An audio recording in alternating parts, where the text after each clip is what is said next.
Oh man, a call at this hour? Who the fuck? Oh, Steve. Hey, Mr. Honorset. Yeah. Yeah, your boy Double has been struggling in class. He's just not getting along very well with his teammates, and he continues to argue with his coach. Jesus. Have I tried making him the primary shot caller? Mr. Arneset, I don't coach the team anymore. That's something you're gonna have to talk to Kane about. Yes, I get it. He's a 7-time LCS champion. I know, we'll keep trying our best. Nope, there's no need to call me back.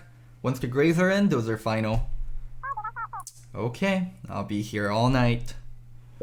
Jesus Christ, some parents, dude. Holy shit. Oh my god. Another call? Oh wait, it's Andy.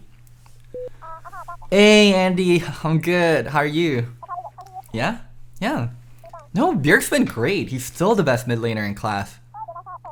All the analysts talking about Niski being better? No, they're delusional. I mean, Bjergsen won a fucking IEM world champion. What has Niski won? Yeah, I agree completely. It's his teammates holding him back. What can I say? He is still by far the most gifted player to ever grace North America. Wait, you donated another 1,000 to my stream? You didn't have to. Man, thank you. Okay, this is gonna get me in trouble. I'm not supposed to say until the votes are in, but you know who's gonna get my MVP vote. Yeah, okay. Yeah, we'll definitely hang out later. Holy fuck. Dude, being an unbiased analyst is so hard. Anyways, let's get started with grading teams part 2.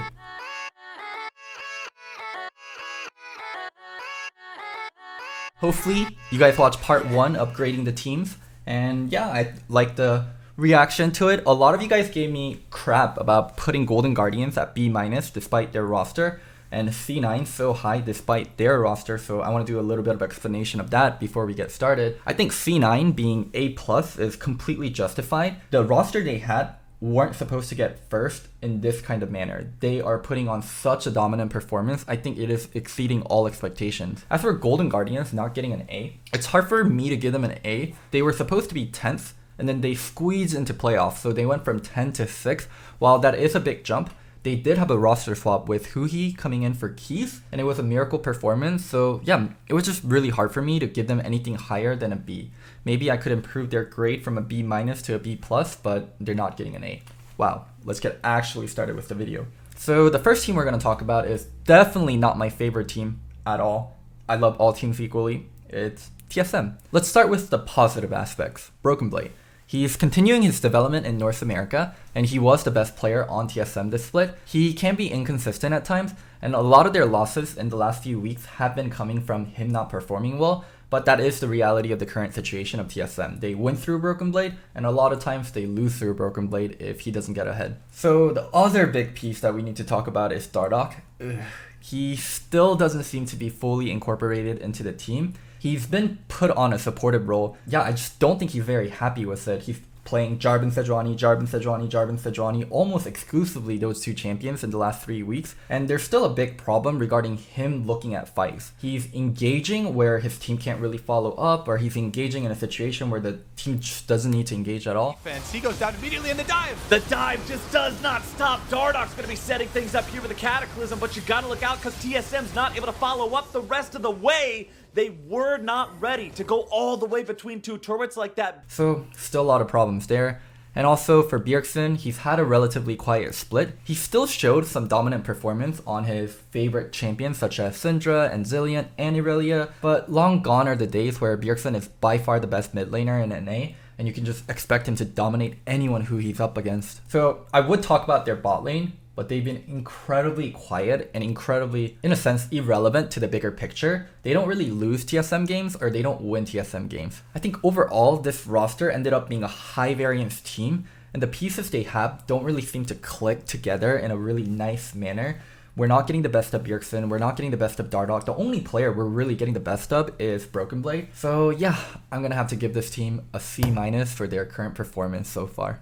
Now, let's move on to Dignitas. I think the thing that's really weird about Dignitas and grading their split is what was the expectation for this team? Going into this season, I think it was all over the place. There were so many questions that needed to be answered. How is Huni, Froggen, and Afro all going to fit together? They're very vocal players with very defined play styles. How good is Johnson going to be? He's a rookie, but he's a rookie that was very highly touted in solo queue. And also, is Grig even LCS level? Why is he getting a second shot? There were just so many unknowns, and surprisingly, a lot of the things were positive. Johnson ended up being one of the best LCS AD carries. Froggen initially put up really strong performance, especially on control mages. Hell, he even won that player of the week thing in week 1. Kobe, the caster curse. Are they gonna be able to pick it up? Oh my word!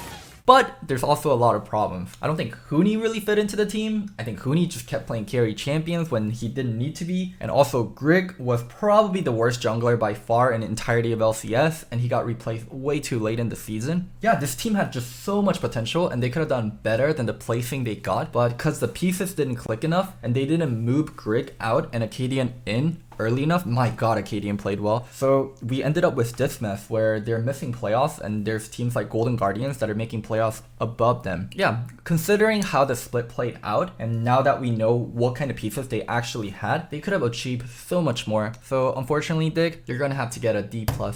Now, let's get to CLG. They did finish 2019 on a high note. They were only one best of 5 away from making Worlds, and yeah, that makes them the 4th best team. That's not bad. They got to upgrade their mid lane with Crown over Pyre of Evil, and the support swap was supposed to be beneficial for both teams. For CLG's end, having Smoothie, who's the more vocal support, was supposed to bring out the best of everyone. Wiggly, Stixxay, Ruin, and yeah, that's not quite what happened. Crown was an absolute bust. I don't think we've had an import that did so well and that failed so hard. Like the only other one I can think of is like Rush, where he was MVP level 1 split, and then the next split, he just kind of trolled and was a disaster. But it's not just Crown though. Ruin played like he had his minimap turned off. He would get ganked almost every single game, and Stixxay decided to tackle world hunger and feed the entirety of Africa. That's the only explanation I can give in terms of how this guy's getting caught out so they're much. able to clean up. Remember, Stunt is still incredibly low. It's hard for him to join in on this fight. Smoothie going to be tanking up a lot. The Infernum,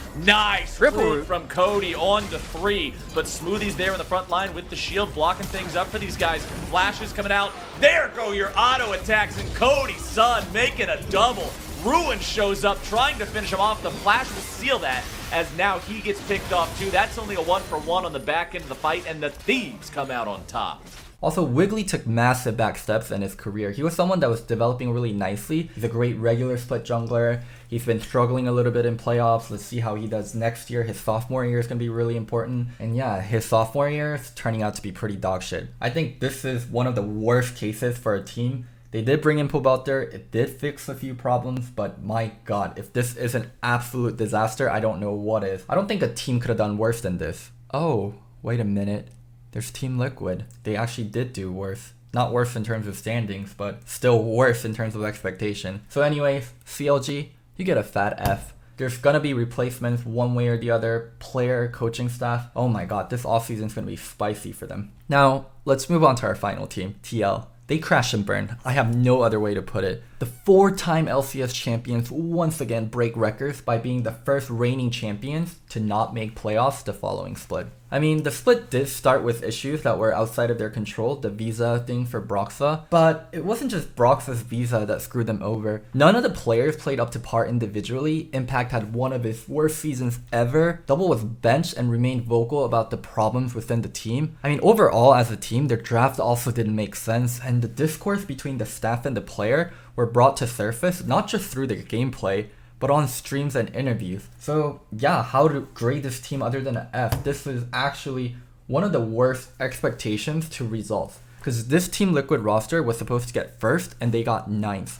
That's 9 place differential in terms of where they needed to be. Yeah, I just don't ever see a roster failing this hard ever again. This is a historical performance. This one's one for the ages. And very much like CLG, I do think we're going to see change within Team Liquid, but I actually don't think it's going to come from the player side. Due to the players being on very expensive contracts, and also Steve just loving the fuck out of his players, I don't think they're going to replace any of the players. Maybe they'll run a 6-man. Maybe if they can get an incredibly good import, they'll replace someone. But overall, I think we might see a coaching change. I think that's personally what's more likely for Team Liquid. Anyways, I hope you guys enjoyed this video. Oh shit. I'm getting another call. Hello? Yeah, Mr. Honorset?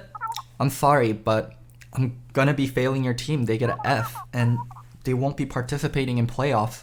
What? This is outrageous! We're the highest spending team in the LCS! My investors will hear about this. Well, I'm sorry.